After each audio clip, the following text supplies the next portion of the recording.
Bonjour à toi et bienvenue dans le podcast Les Sentiers du Possible. Je suis Alexandra Ridou, coach certifiée et fondatrice de Randose, pour t'accompagner à cheminer vers une vie pleine de sens et d'impact. Chaque lundi, je te partage mes réflexions et outils pour t'aider à atteindre les sommets de ton épanouissement. Et les mercredis, je te laisse découvrir une interview inspirante d'invités qui vivent la vie qui leur correspond vraiment. Ah, et j'ai oublié, je t'invite à écouter chaque épisode en marchant. Les neurosciences l'ont démontré, marcher te permet de prendre plus de recul, de développer ta créativité et ainsi prendre les meilleures décisions pour vivre la vie qui te fait vibrer. Salut Atso, ça va bien? Salut Alex, ça va très très bien et toi? Yes, je suis trop contente de t'avoir aujourd'hui pour cette interview. Anso, pour ceux qui ne te connaissent pas, tu es une entrepreneuse et coach pleinement épanouie. En tout cas, c'est l'image que tu renvoies. Est-ce que tu peux justement en dire un peu plus sur toi pour ceux qui ne te connaissent pas du tout? Ouais, bien sûr. Alors moi, je suis entrepreneur et coach depuis à peu près 3 ans maintenant. Avant ça, j'étais directrice d'un hôtel et moi, je suis passionnée par le sens de la vie. D'ailleurs, c'est un peu mon driver de vie et c'est ce qui me connecte fort à l'épanouissement. Et c'est tout l'intérêt et tout ce que j'essaie aussi d'apporter dans mes accompagnements. J'accompagne principalement des entrepreneurs, mais pas que. J'ai aussi quelques personnes en reconversion, quelques personnes qui ont besoin de travailler sur leur vie perso, mais la majeure partie sont entrepreneurs. Et je les aide justement à connecter au sens, à connecter à l'enthousiasme, à l'épanouissement, pour pouvoir créer ou une vie ou un business ou les 2 qui vraiment les inspirent et dans lesquels ils trouvent de la réalisation personnelle à un niveau qu'ils ont rarement touché.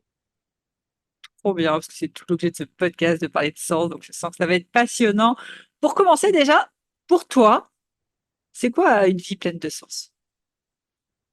Pour moi, une vie pleine de sens, c'est une vie où tu te sens à ta place. Tu sais, où vraiment il y a genre une forme de simplicité, c'est fluide, c'est confortable.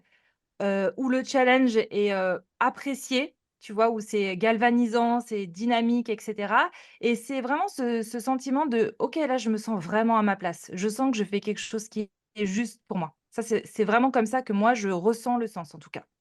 OK. Et aujourd'hui, justement, tu as l'impression d'être à ta place, de ressentir ça? Ouais, je crois bien et je pense qu'on peut toujours progresser et je crois que vivre, avec beaucoup de sens, c'est aussi un peu, comme ce concept d'équilibre pro perso, tu sais? C'est toujours un petit peu, sur un fil, il y a peut-être des petites choses de temps en temps à réajuster. C'est, aussi, parallèle à notre évolution personnelle, donc parfois il y a des choses qui évoluent, donc du coup, il y a un contexte, un environnement qui doit se réajuster un petit peu, des décisions différentes qui doivent se prendre. Mais dans l'ensemble, j'essaye de réajuster au mieux pour vraiment me sentir, pleine de sens, ouais, c'est vraiment quelque chose qui est important pour moi. Et tu as toujours eu cette quête ou il y a eu un moment donné où tu avais pas trop ça en tête et tu avançais sans te poser de questions? Mais avant, je mettais pas les mots dessus, honnêtement, mais quand je reviens vraiment dans beaucoup d'événements passés et depuis assez jeune, je crois que c'est vraiment quelque chose, c'est un vrai driver personnel. Avant, j'aurais plus dit que ma quête, c'était davantage, le bonheur, me sentir vraiment heureuse, me sentir épanouie et en fait, petit à petit, j'ai compris que c'était vraiment le sens des choses qui me permettait d'atteindre ça. Donc en creusant un petit peu, c'est vraiment autour de ça après que j'essaye de construire ma vie en tout cas, je crois que j'y arrive, mais comme tout le monde parfois, hop là, il y a un petit pas de travers. Mais dans l'ensemble, je crois que ça me guide depuis très, très longtemps, ouais. Et il y a eu des moments où justement tu as eu l'impression de pas avoir de sens, d'avoir perdu un peu le fil? Ouais, plein de fois. Plein de fois et du coup, je suis hyper contente d'avoir vécu tous ces moments-là parce que ça me permet de vraiment reconnaître les symptômes de quand je m'en éloigne, en tout cas, de je me sens plus tout à fait à ma place.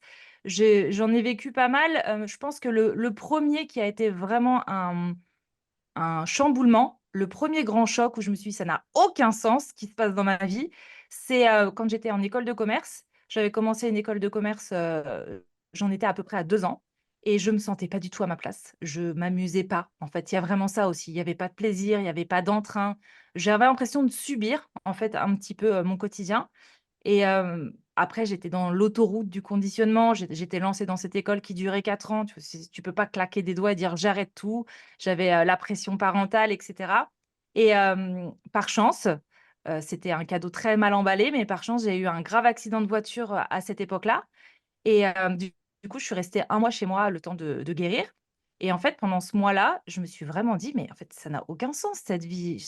Rien ne me plaît. Je sais même pas ce que je veux faire dans cette école. J'aime pas trop les gens. Je suis pas bien» Et en fait, en rentrant de cette école, en rentrant de mon accident de voiture, quand je suis retournée à l'école, je me suis dit: «OK, je termine les 2 derniers mois et je pars ailleurs, je fais autre chose».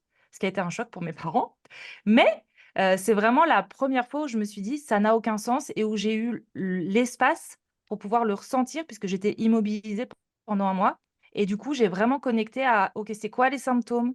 Comment je me sens? Qu'est-ce que je pense quand je suis pas à un endroit où j'ai envie d'être en tout cas? Comment je peux faire autrement? Et comment je peux ne plus le subir?» Et de là, ça m'est arrivé plein d'autres fois. Je pourrais te raconter plein d'exemples, mais du coup, j'ai su anticiper les moments avant que ce soit trop, avant que ce soit de la souffrance. Du coup, j'ai fait des réajustements, j'ai changé plein de fois de travail dans les moments où ça n'avait plus de sens et petit à petit, ça m'a permis d'arriver, là où j'en suis aujourd'hui. OK, et tu parles beaucoup de symptômes. C'est quoi un peu, pour ceux qui nous écoutent, pour toi les symptômes qui font dire, «Ah, là, il y a un réajustement à faire»? Ouais, c'est, l'apathie, c'est, la nervosité aussi beaucoup, la pression mentale, la nervosité, une forme de mal-être qui fait, souvent je me dis: «Bah, là, j'ai tout, j'ai rien à j'ai pas à me plaindre, j'ai tout et pourtant je me sens pas pleinement heureuse. C'est quoi le pépin? Où est-ce que ça manque de sens? Où est-ce qu'il y a quelque chose qui est pas juste pour moi?» Et à ce moment-là, en général, j'arrive à le ressentir et la dernière fois que ça m'est arrivé, vraiment, je me sentais plus ou moins à ma place. J'avais réalisé ce que je voulais réaliser et pourtant je me sentais pas bien quand j'étais avec mes enfants. J'étais agacée, j'allais créer du conflit avec mon mari pour, comme extérioriser ma nervosité et dans ces moments-là, je sais qu'on est aux prémices d'une crise de sens à venir, donc je décide ou je vais jusqu'au bout et je vis la crise de plein fouet, ce qui m'est aussi déjà arrivé, ou alors je réajuste un peu avant que ça arrive pour pouvoir essayer d'atteindre un autre niveau de bien-être, en fait. Ouais, et comment tu fais? Tu as des tips du coup, pour, une question qu'on me pose beaucoup et j'ai du mal à définir les tips moi aussi. Tu es dans cette situation où tu sais qu'il manque quelque chose, Yes. mais comment mettre le doigt sur ce quelque chose, tu vois? Ouais, ouais, il y a un truc que je fais, alors je le fais quasiment tous les jours, ça fait partie de mes petites routines du soir. Je me pose la question et je me dis: «Bon, là, est-ce que je me sens vraiment pleinement heureuse? Est-ce que vraiment je me sens bien?» Donc je me donne une petite note entre, 0 et 10 et je viens parcourir mes différents domaines de vie. Est-ce que je suis bien avec mon mari? Est-ce que je suis bien avec mes enfants? Est-ce que je me sens bien avec mon travail? Et surtout, je me dis: «S'il y avait une chose que je pouvais modifier dans tout ça, que je pouvais modifier demain, ce serait laquelle?» Et du coup, en général, à ce moment-là, ça me vient instantanément ou instinctivement, on pourrait dire. Je sais qu'il y a un petit truc à réajuster et je sais que mon pouvoir à ce moment-là, c'est de pouvoir changer quelque chose dans le domaine de vie identifié. Ça m'aide beaucoup. OK. C'est vraiment ce truc de: «Qu'est-ce que je peux changer?» Je suppose que tu te poses cette question, en enlevant mes peurs, en enlevant, les contraintes et tout ça. Si tout était Ouais, possible, qu'est-ce que je peux exactement. changer? Si je pouvais tout avoir, si je pouvais tout faire, mais que là, j'avais le droit de changer qu'une seule petite chose, même minime, hein, laquelle ce serait? Et du coup, ça me permet déjà de savoir dans quel domaine de vie en premier mettre mon attention. Et ensuite, d'étudier si réellement cette petite action, je peux la mettre en place maintenant. Qu'est-ce qui me manquerait pour pouvoir la mettre en place? Comment je me sentirais si je la mettais en place? Et ça m'aide beaucoup à prendre des décisions, à pouvoir faire des changements plus ou moins grands, parce qu'il y a eu des changements des fois très, très grands. Mais ça me permet vraiment de pouvoir prendre déjà du pouvoir, ne pas subir la situation et de pouvoir essayer de trouver des solutions à travers mes propres ressources pour déjà avancer d'1 millimètre.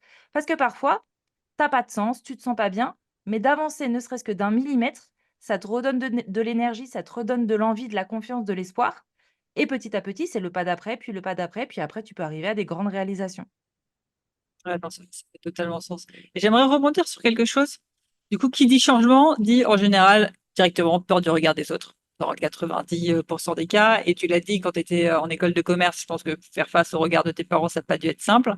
C'est quoi pour toi les conseils ou les petits tips pour ceux qui savent la direction, mais waouh, va falloir l'annoncer, va falloir assumer les conséquences, quels sont tes tips pour se libérer du regard des autres? Ouais, alors moi, j'ai vraiment une grande connexion à mon bonheur personnel, tu vois, en premier. Donc je me dis: «Est-ce que je suis OK de sacrifier quelque chose qui est vraiment important pour moi, pour faire plaisir à quelqu'un d'autre?» Des fois, ça peut être oui, parce que du coup, c'est plus confortable pour moi, mais dans ce cas-là, j'en retire des bénéfices. et je viens les identifier et les nommer. Comme ça, j'ai pas l'impression d'être en train de faire un sacrifice, mais d'être en train de faire un choix. Ou alors, si vraiment la réponse est non, je me pose la question, mais du coup, le jour où je serai sur mon lit de mort, est-ce que c'est plus important pour moi d'avoir fait plaisir à un tel, de pas l'avoir blessé ou d'avoir dû avoir créé du conflit? Ou est-ce que c'est plus important pour moi d'avoir essayé de l'avoir réalisé? Et là, encore une fois, il y a pas de bonne ou de mauvaise réponse, mais ça permet juste, à un moment donné, de se détacher un petit peu. Après, c'est vrai que le coaching, tout ça aide aussi beaucoup parce qu'on prend des mécanismes, vis-à-vis du regard des autres. On va prendre des mécanismes de, ce que la personne pense, ce que la personne ressent en face. C'est quelque chose qui lui appartient et qui vient réveiller chez elle ou des peurs ou des blessures. Donc petit à petit aussi, quand tu prends ces habitudes de réflexion, tu te rends compte que le regard de l'autre est juste un reflet de ce qui lui pose problème à lui, mais qu'en fait, ça n'a rien à voir avec toi. Et du Ouais, coup, c'est est-ce que ça. c'est OK pour moi de continuer à soulager son mal-être en sacrifiant ce qui est important pour moi? Ou est-ce que c'est plus important pour moi de lui montrer un exemple et de lui dire: «C'est possible de faire autrement. Regarde, je te montre. T'es pas d'accord, peut-être tu comprendras un jour, mais en tout cas, moi j'ai pas envie de mourir avec des regrets». Ouais, c'est ultra ultra puissant ce que tu dis parce que c'est exactement ça, en fait. On pense faire aider l'autre en allant dans son sens, par exemple aider tes parents en leur disant: «Vous aurez une petite fille qui suit la voie toute tracée» et cetera. Alors qu'en vrai, on les aide pas. Mais en montrant par contre l'exemple d'une autre chose possible, on va venir modifier leurs croyances et en fait, c'est là où on va vraiment aider notre entourage, c'est en leur montrant une facette qu'ils n'avaient pas conscience et qui vont pouvoir les aider. Ultra puissant. Yes, et puis tu sais aussi si tu te mets dans l'autre sens, si tu te remets dans ta propre peau, en réalité, tu as peur du regard des autres, mais tu as surtout peur pour toi que l'autre te rejette. Donc du coup, c'est aussi une possibilité, c'est de venir travailler sur cette peur de plus être aimé, de plus appartenir au même groupe. Et en fait, c'est quelque chose qui est en notre pouvoir. Contrairement à vouloir changer le regard des autres, ce qui est littéralement impossible, ce qu'on peut faire, c'est déjà ne plus être impacté par ça en faisant déjà un travail personnel sur ce que ça déclenche chez nous, le fait d'être jugé par l'autre. Et ça, c'est un super pouvoir quand tu sais ça.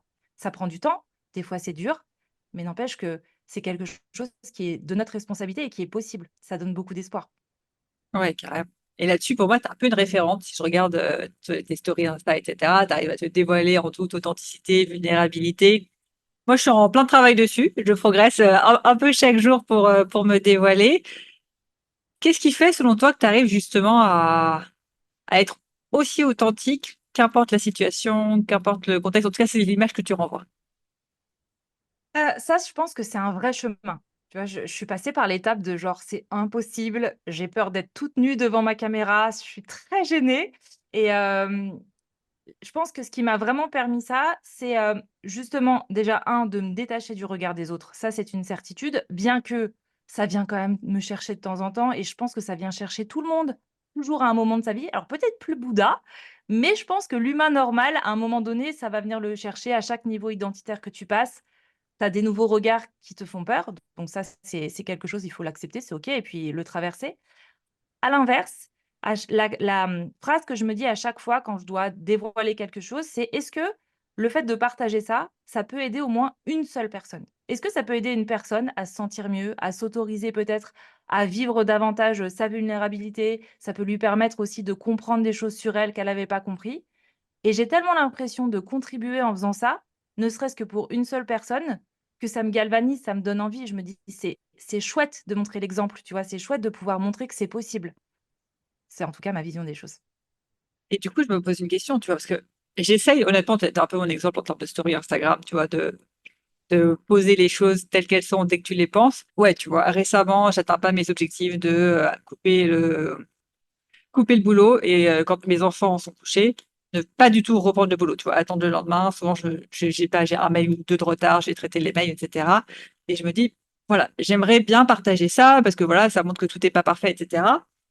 Mais en même temps, j'arrive pas forcément à poser les bons mots et je sais que par contre, j'y arrive une fois que j'ai résolu la chose, tu vois. C'est-à-dire qu'une fois que j'ai retrouvé mon rythme, mon truc, que j'ai réussi à travailler sur moi, là, j'arrive à poser les bons mots. Donc, je me pose la question, toi, tu arrives à vraiment poser les choses au moment où elles sont et au moment où tu es un peu dans le flou sur pourquoi, je sais pas, pourquoi je suis dans le doute, pourquoi je suis dans le flou, ou est-ce que tu fais ça de manière générale une fois que toi, tu as passé le cap tu as réussi à trouver la solution. Et là, bah, pour info, je sais pas, il y a 2 jours, j'étais dans le flou et voilà comment tu peux t'aider. Tu peux t'aider si tu te retrouves dans ce cas-là.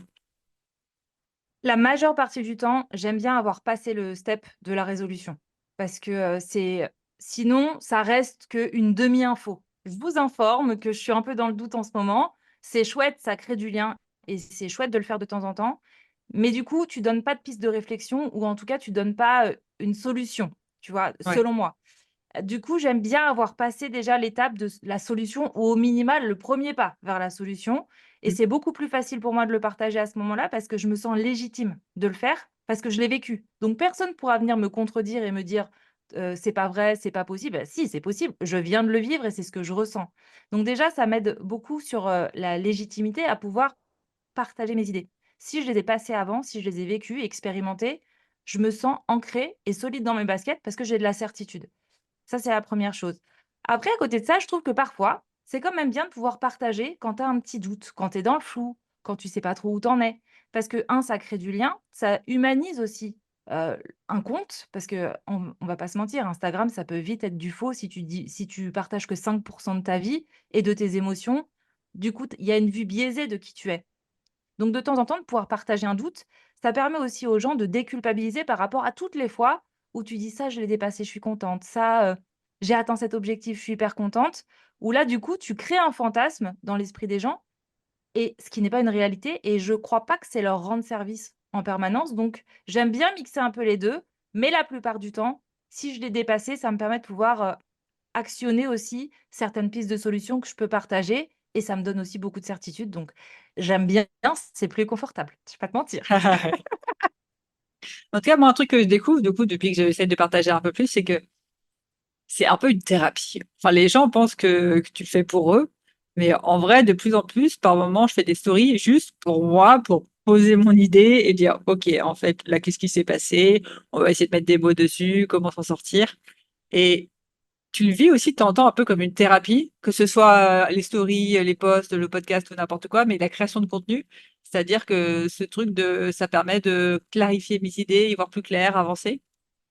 Ah bah, je trouve que c'est la méga thérapie moi. La création de contenu, c'est l'une des plus grandes thérapies que je connaisse pour 2 choses. Déjà oui, c'est thérapeutique de partager sur un moment donné parce que, moi qui suis pas une grande fan de l'écriture, je parle beaucoup, mais j'écris peu. Mais du coup en story, je me sens à l'aise de le faire parce que j'ai l'impression que c'est utile. Et j'ai l'impression que ça peut servir et l'autre jour, justement, je faisais mon petit rituel du soir. D'habitude, je le fais seule dans mon coin et là, je me suis dit: «Tiens, beh, je me sens l'élan de le partager. Peut-être que ça pourrait aider quelqu'un, ça pourra donner des idées à quelqu'un». Du coup, je l'ai fait en écrivant et quand j'ai eu terminé, je me suis dit: «Putain, c'était vraiment sympa de pas le faire seule pour une fois». Donc il y a ça et puis je trouve que c'est hyper thérapeutique aussi, la création de contenu parce que ça vient faire ressortir toutes tes plus grandes peurs, tous tes plus grands blocages et du coup, ça te donne vraiment aussi des pistes à explorer parce que comme on fait une chose, on fait toute chose. Donc ce qui ressort à travers la création de contenu, ça existe forcément dans d'autres domaines de vie. Donc là où tu peux déjà le voir, tu peux après venir explorer les solutions qui vont derrière. Donc ouais, je trouve que c'est, une vraie thérapie les réseaux sociaux, aussi challengeant que ça soit. Mais j'aime bien, ça me plaît. Ah, c'est top. C'est vraiment, ouais, ceux qui nous écoutent, si vous n'êtes pas encore sur les réseaux sociaux, moi, je découvre vraiment ce côté thérapeutique des réseaux sociaux qui force à poser sa pensée et à bah, faire le point sur là où on en est, là où on en était, là où on veut aller. Bref, c'est pas si facile que ça, mine de rien. On pense que c'est ultra simple de poster des posts sur les réseaux sociaux. Alors, c'est simple si on poste des trucs bateaux type 5 conseils pour patati patata sans y mettre son cœur. Mais dès qu'on va sur des trucs un peu personnels, etc., Ah, c'est un beau c'est costaud, challenge. hein. Ah ouais, moi je trouve Ouais. que c'est loin, loin d'être simple. Mais, pour reprendre ta question de tout à l'heure de comment, enfin, est-ce que c'est utile de pouvoir être vulnérable et surtout, comment est-ce que c'est possible? Il y a aussi une vraie motivation derrière, c'est que ça permet à un moment donné de pouvoir montrer notre personnalité et sortir du lot sur un marché où il y a beaucoup d'acteurs. Et ça ne veut pas dire qu'on est mieux ou moins bien, ça veut juste dire qu'on donne le choix à la personne qui nous suit de se rendre compte qu'on est peut-être la meilleure personne pour elle. Mais si on lui montre jamais que c'est vrai, on peut pas s'attendre à ce qu'elle nous trouve. Donc quelque part, c'est un peu comme, un annuaire, un bottin où tu écris ta petite bio et où tu parles de toi régulièrement pour, que la personne en face, elle comprenne que tu es la meilleure personne pour l'accompagner. Ouais, carrément. C'est vrai que c'est aussi un puissant outil, marketing. Mmh.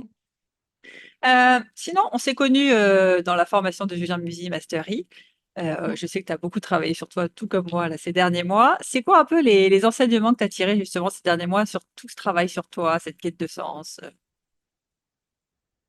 Alors, je vais essayer de synthétiser parce que c'est-à-dire que c'est fort long, mais je pense que Mastery, ça a été une révélation pour moi quand j'ai commencé à comprendre les tenants et les aboutissants de la méthode avant même de m'inscrire, parce que ça a été l'un des principaux moments quand j'ai découvert cette méthode-là où je me suis dit, OK, il y a un truc dans le coaching que j'avais pas compris et je pense que ça va révolutionner ma vie et ma pratique. Et ce que j'ai principalement compris et ce qui m'a aidé, c'est cet avantage qu'on peut avoir à changer ses lunettes de vue sur la vie et surtout à pouvoir créer énormément d'espoir et de facilité finalement à naviguer à travers les événements. Parce que comme tout a une cause et que je crée quelque part ces causes sous une forme ou sous une autre, alors du coup, j'ai toujours le pouvoir de le changer et je ne suis pas obligée de le subir. Et je trouve que c'est un super message d'espoir. Ça veut dire qu'à chaque moment de ma vie, je peux décider d'agir autrement ou je peux décider de me comporter autrement parce que je suis complètement, maîtresse de mon destin. On pourrait dire ça comme ça.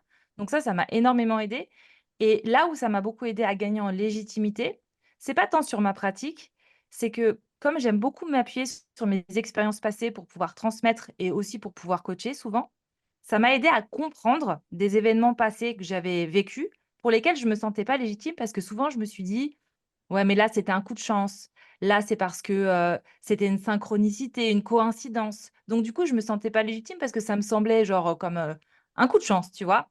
Et là, du coup, en comprenant la logique de comment, en fait, j'avais créé ça, j'ai compris le fonctionnement que j'avais adopté dans ces différentes situations et du coup, je me sens hyper solide maintenant pour pouvoir les transmettre et les expliquer parce que je comprends comment ça s'est produit. C'est pas de la chance, c'est pas une coïncidence, c'est parce que j'ai agi de telle ou telle façon et que j'ai eu telle et telle pensée que j'ai réussi à créer ça.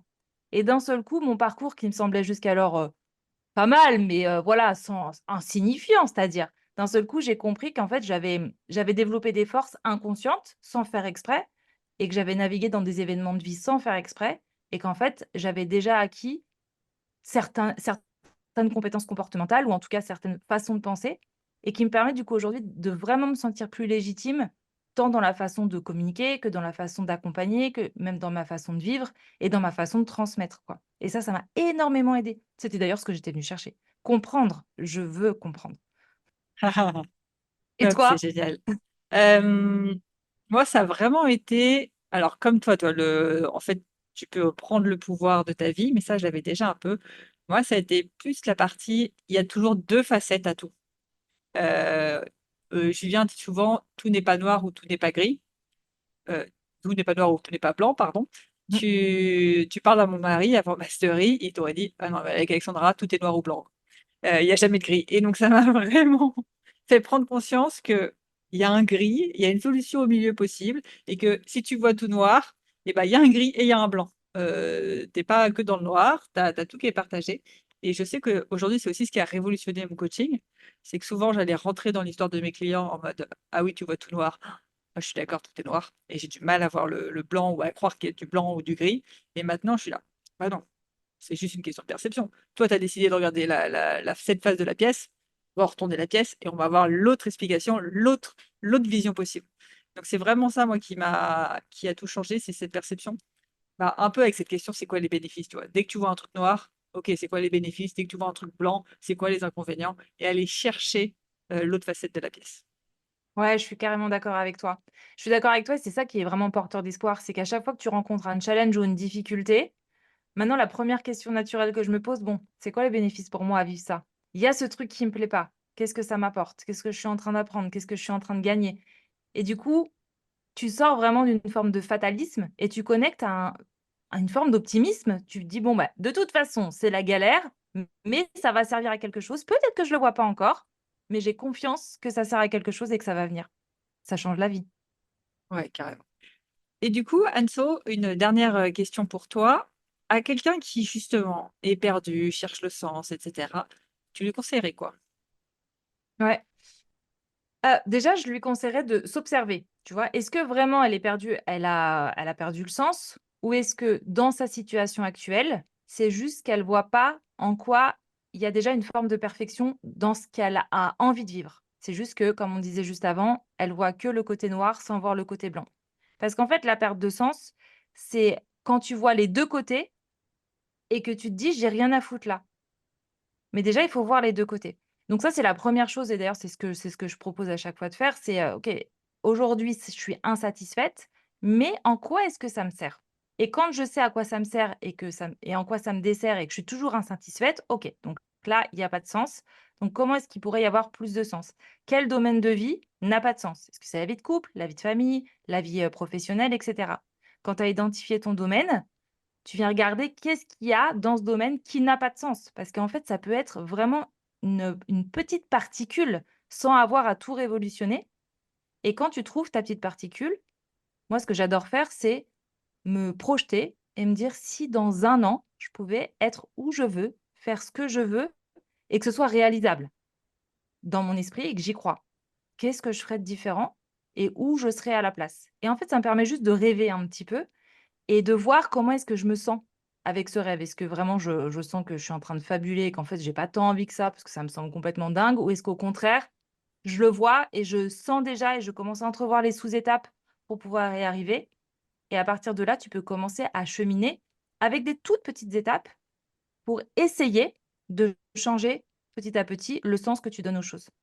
Et souvent, on n'a pas de sens parce que ou on voit pas les 2 côtés de la pièce de notre situation, ou on se compare à quelqu'un qui a quelque chose qu'on n'a pas, qu'on l'admire, on se dit: «J'aimerais bien avoir ça, du coup, ça n'a pas de sens que moi je vive pas ça», jusqu'à temps que tu connectes à ce dont tu as vraiment envie et tu te rends compte qu'en fait, il y a pas de comparaison, il y a pas de problème, c'est juste c'est tellement logique et évident. Tu sens de l'enthousiasme, en fait, de l'ouverture, de l'enthousiasme, de la légèreté. C'est ton corps, il s'ouvre, tu te sens vraiment bien et tu dis: «OK, je vais essayer ça».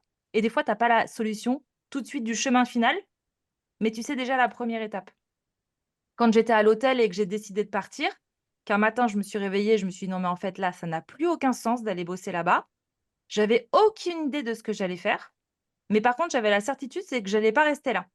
Et du coup, je suis partie, je savais pas où j'allais aller, mais par contre, je savais que ça allait s'ouvrir en chemin. Et c'est parce que j'ai fait la première étape que j'ai pu, en chemin, commencer à voir qu'est-ce qui m'inspire, qu'est-ce qui m'enthousiasme, où est-ce que je peux trouver du sens. Et cet entre-deux, il a été super salvateur pour trouver le grand sens du moment, en tout cas. Et donc le grand sens, une fois que tu as quitté, ton job, ça a été de te poser la question: «C'est quoi mes rêves? Qu'est-ce que je ferais si tout était possible?» C'est ça? Ouais, j'ai déjà eu une phase un peu de décompression, parce que j'étais bon, j'étais conditionnée, j'étais très fatiguée aussi. J'ai eu une phase de décompression de: «OK, là, tout de suite, j'ai envie de me reposer et j'ai envie de profiter de ma famille» parce que je les voyais pas beaucoup. Et en fait, quand cette phase de décompression qui a duré quand même, 3-4 mois, elle a commencé à être, à toucher à sa fin, je me suis dit: «OK, là, je ressens l'élan, qu'il y a quelque chose qui m'appelle, je sais pas ce que c'est» et là, du coup, j'ai commencé à me dire: «OK, qu'est-ce que j'aimerais faire réellement? Si tout était possible, même s'il fallait que je me reforme à quelque chose, qu'est-ce que j'aimerais vraiment faire? Où est-ce que j'aurais une place où je me dise: "J'ai envie de travailler", sincèrement?» Et au début, j'ai commencé à travailler avec des entrepreneurs sans coaching, juste en consulting. Et après, j'ai rajouté le coaching parce que je trouvais ça chouette, la psychologie, et cetera. Et ensuite, j'ai rajouté Mastery pour passer à un autre niveau de coaching. Mais c'est un OK, top. chemin qui s'ouvre, tu vois? Et le problème qu'on a beaucoup, c'est qu'on voudrait avoir la réponse de chemin final tout de suite, ce qui est hyper immobilisant. Est-ce que je suis sûre que ça va être ma bonne place? Est-ce que je suis sûre que c'est vraiment ce qui va, me galvaniser pour le reste de ma vie? Bah, on n'en sait rien. Par contre, ce qui est sûr, c'est qu'il y a des steps intermédiaires qui peuvent être énergisants, qui peuvent être enthousiasmants et qui ouvriront sur le pas d'après, qui le sera encore plus, jusqu'à temps qu'on en arrive à ce moment où, ouais, là, je suis vraiment à ma place. Et donc si je résume, ce que tu conseilles, c'est déjà si ma situation ne me satisfait pas, je regarde en quoi, en vrai, elle est satisfaisante et à partir de là, je regarde si j'ai toujours envie de changer.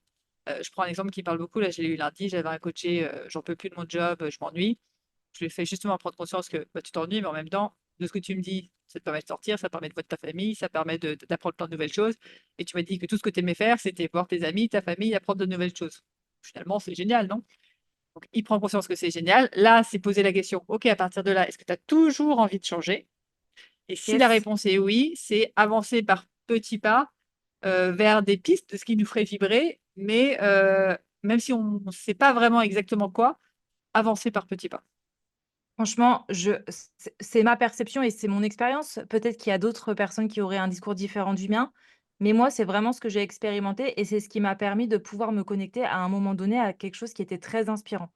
Parce que si tu t'attends à trouver tout de suite le bon truc, tu mets une bonne dose de pression et de perfectionnisme et en général, c'est ce qui va te déclencher derrière de la procrastination, de la peur. Alors que si tu fais petit pas par petit pas, typiquement dans le cas de ton coaché, le premier petit pas, c'est peut-être se dire, OK, peut-être je change de poste dans ma boîte, tu vois? Exemple, je reste dans Ouais. la même boîte, je me mets pas en danger, mais je change de poste pour quelque chose qui m'ennuie moins, qui me dynamise plus. Et puis finalement, si ça me convient pas, j'aurais expérimenté quelque chose d'autre et peut-être que ça va m'ouvrir la porte d'après. Peut-être qu'il aura connecté à, je sais pas, à la communication, à la compta, j'en sais rien. Il se rend compte que ça lui plaît vraiment et en fait, je pense que la vie, c'est ça. C'est une vraie succession d'opportunités et d'expériences qui permettent petit à petit de connecter à ce qui a du sens pour soi. Ouais. Non, mais je suis totalement d'accord avec toi, c'est comme ça que j'ai fonctionné aussi à chaque fois. Puisque je suis d'accord que quand on se met la pression de, on quitte tout pour, telle voie, tel truc et on y va, tête baissée, globalement, faut avoir un sacré courage pour le faire, parce qu'on n'est jamais sûr de rien, quoi. Non, exactement et puis, un truc qu'on n'a pas dit et je pense que tu seras d'accord avec moi, je pense qu'il y a aussi le système de valeurs qui rentre en ligne de compte et notre système de valeurs, il peut bouger au fil de la vie. Quand tu as une maman, par exemple, enfin, une femme qui est pas maman et qui, du jour au lendemain, devient maman, bon, bah, d'un seul coup, les enfants qui n'étaient pas existants dans le système de valeurs commencent à venir prendre une vraie place. Donc du coup, il y a aussi ça à regarder dans mes valeurs aujourd'hui. Qu'est-ce qui est le plus important pour moi? Et du coup, comment est-ce que je peux honorer ces valeurs? Les gens qui n'ont pas le business en valeur numéro un ou d'ambition professionnelle en valeur numéro un et qui ont pour ambition d'être beaucoup avec leur famille, de créer des souvenirs, d'avoir du temps libre pour aller faire du sport, bah, il suffit juste de reconnecter leur situation actuelle à leurs valeurs, comme tu as fait avec ton coaché, pour que du coup, ils puissent se dire: «En fait, si, il y a du sens dans tout ce que je vis. C'est juste que je voyais pas en quoi ça nourrissait mes valeurs». Donc c'est tout un petit travail de réaménagement de l'esprit qui permet de décider si est-ce que je prends une grande décision? Est-ce que je prends une petite décision? Ou est-ce que finalement ma situation me convient? Parce que maintenant je vois l'entièreté de la situation et je vois en quoi ça me sert tellement que c'est OK, je reste comme ça en fait. Beaucoup plus nourrissant, beaucoup plus pratique. Ouais. C'est un très bon point parce que et un très bon rappel pour ceux qui nous écoutent. J'interviewe souvent des gens qui trouvent le sens à travers leur activité, que ce soit salarié ou business. Mais on peut avoir, enfin, je sais pas ce que tu en penses, mais je pense qu'on peut avoir une vie pleine de sens et d'impact, dans des valeurs qui sont pas du tout pro. C'est-à-dire que j'ai peut-être un job alimentaire, mais j'ai ma passion, pour la voile, j'ai mes enfants et je suis très heureux d'avoir ce sens-là à travers ma passion de la voile, à travers mes enfants, l'impact que j'ai sur mes enfants et ça me suffit largement à être, épanouie, quoi. J'en suis convaincue. Imagine les mères au foyer. Si tu leur dis, vous n'avez pas de sens à votre vie. Si, une mère au foyer, le sens de sa vie, c'est de pouvoir, éduquer ses enfants, passer du temps avec eux. Tu m'avais posé une question à un moment donné sur l'impact. Moi, j'ai la valeur famille assez haute dans mon système de valeurs. Pour moi, l'impact, je le mesure vraiment sur quand je transmets quelque chose à mes enfants, est-ce que ça a un écho pour eux et comment est-ce que eux ils arrivent à après à vivre à travers ça? Et je vois que régulièrement, je file des petites phrases, psycho aux petits pour, essayer de les aider à comprendre et cetera et d'eux-mêmes, ils me les ressortent. Si moi je m'énerve, ils vont me ressortir des petites punchlines que je leur avais dit quelque temps avant et ben juste ça, c'est pas pro et pourtant pour moi, j'ai vraiment l'impression d'avoir un impact à ce moment-là, une contribution. Donc on peut bien sûr avoir, du sens ailleurs que dans la vie pro, évidemment. Et puis après on peut avoir du sens dans tout. Je pense qu'il y a un sens dans chaque domaine de vie à trouver qui permet vraiment de se sentir complet. Ouais. Ouais, je suis d'accord avec toi parce que en effet, même si on n'a pas la valeur travail un peu élevée, si tu es dans un travail qui te motive pas du tout, ça va finalement quand même impacter tes autres domaines de vie et donc mieux vaut quand même essayer de tu vois, peut-être que tu as du sens dans tous tes autres domaines de vie, mais si tu en as pas dans le travail, te dire: «Allez, je me focalise sur mon domaine de travail, comment je peux y remettre plus de sens?» sans empiéter sur mes autres domaines de vie qui sont mes valeurs hautes pour, bah, essayer toujours d'améliorer un peu plus, sa vie, son bonheur et son épanouissement, quoi. Exactement. Il faut regarder le sens dans chaque domaine et moi je le note. Je trouve que c'est, la métrique la plus efficace et je leur donne une note de 0 à 10 et ensuite je regarde là où il y a moins de sens, où je me sens la moins épanouie, la moins heureuse en fait finalement et je regarde comment est-ce que je peux faire évoluer ça avec ce que j'ai sous la main, les ressources que j'ai en ce moment et puis en avant. On va pas rester comme ça non plus. Je crois que c'est un super mot de la fin. On va s'arrêter là, mais avant de s'arrêter quand même, Anne-Soul, pour le concept du podcast, c'est qu'à la fin, il y a une question de coaching à écouter en marchant et en musique. Et donc, je te propose de suggérer justement une question de coaching pour nos auditeurs pour avoir une vie qui fasse plus de sens, plus d'impact et qui soit pleinement épanouie. Est-ce que tu as une question à Yes. poser? Ouais, ouais, j'ai une question, je vais t'introduire un tout petit peu pour le contexte. Il y a, une question que je me pose très souvent parce que quand j'étais jeune, j'ai entendu quelqu'un que j'aime beaucoup, beaucoup qui m'a répondu un jour à la question que je lui ai posée: «Est-ce que tu es heureux?» Et il m'a répondu: «Je suis pas heureux, mais je suis pas malheureuse non plus». Et là, à ce moment-là, je me suis dit que cette phrase-là, elle m'a pénétrée comme un électrochoc et je me suis dit: «Cette phrase-là, je refuse de la prononcer une seule fois de ma vie». Et donc très souvent, je me pose la question, je me dis: «Est-ce que tu es heureuse?» «Ouais». «Est-ce que tu es malheureuse?» «Non». «OK, mais est-ce que tu es heureux est-ce que tu es pas heureuse, mais pas malheureuse non plus?» Et quand je me pose cette question-là et que je dis: «Bon, bah, ça, c'est plutôt ça, ouais», là, je sais qu'il y a un truc qui va pas et donc je fais tout le process dont on a parlé. Je vais voir les domaines de vie. Où est-ce que je suis pas pleinement heureuse? Où est-ce que je suis pas pleinement épanouie? Et petit à petit, je chemine. Et donc, ta question, globalement, c'est est-ce que tu es heureux? Et si on répond pas oui, ou c'est est-ce que tu es Ouais. ni heureux ni malheureux? Bah, prenez celle qui vous parle le plus. À la question: OK. «Est-ce que vous êtes vraiment heureux?» Mais sincèrement, si vous répondez: «Non», OK. Et si du coup derrière la réponse c'est: «Je suis pas heureux, mais je suis pas malheureux non plus», c'est qu'il y a un vrai truc à creuser. En tout cas, il y a peut-être quelque chose de plus beau, plus épanouissant, plus réjouissant qui attend juste derrière, la peur. Peut-être ça vaut le coup d'aller l'explorer. Ah top, j'adore cette question et je pense que les auditeurs vont également adorer. Anso, où est-ce qu'on peut te retrouver? Principalement sur Insta, c'est là où je suis la plus, présente, sur mon compte AnsoGLT et sinon sur le podcast où je partage, mes audios parce que c'est, ma grande passion, les audios Telegram avec mes clientes, donc j'en ai fait, un podcast qui s'appelle «Les audios d'Anso». Super. Et ben moi, je vous invite vraiment à aller écouter son podcast et ses stories Insta qui sont pleines de vulnérabilité comme on aime. C'est, l'entrepreneuriat, le vrai, sans filtre et donc c'est Sans vraiment top. filtre. Et bah, merci encore à toi Anso et je te dis à très vite. À très vite Alex, merci pour ton invitation. Avant de te plonger dans la question de coaching du jour, pense à rejoindre la plateforme d'exercice en ligne du podcast pour y retrouver les notes d'épisode, les questions de coaching et l'action à réaliser pour cheminer pas à pas vers une vie pleine de sens et d'impact. Le lien est en description de l'épisode. Et bien évidemment, si tu as aimé cet épisode et le concept du podcast, tu peux me le faire savoir en me laissant une belle note ou un joli commentaire sur la plateforme de ton choix. Tu peux aussi partager le podcast à une personne qui peut en avoir besoin. Et c'est parti pour tes 2 minutes de coaching et on se retrouve très vite dans le prochain épisode. Bye bye! Et c'est parti pour ta question de coaching du jour à méditer comme d'habitude en marchant et en musique. Et la question que te pose Anso aujourd'hui est: est-ce que tu es heureux ou est-ce que tu es ni heureux ni malheureux?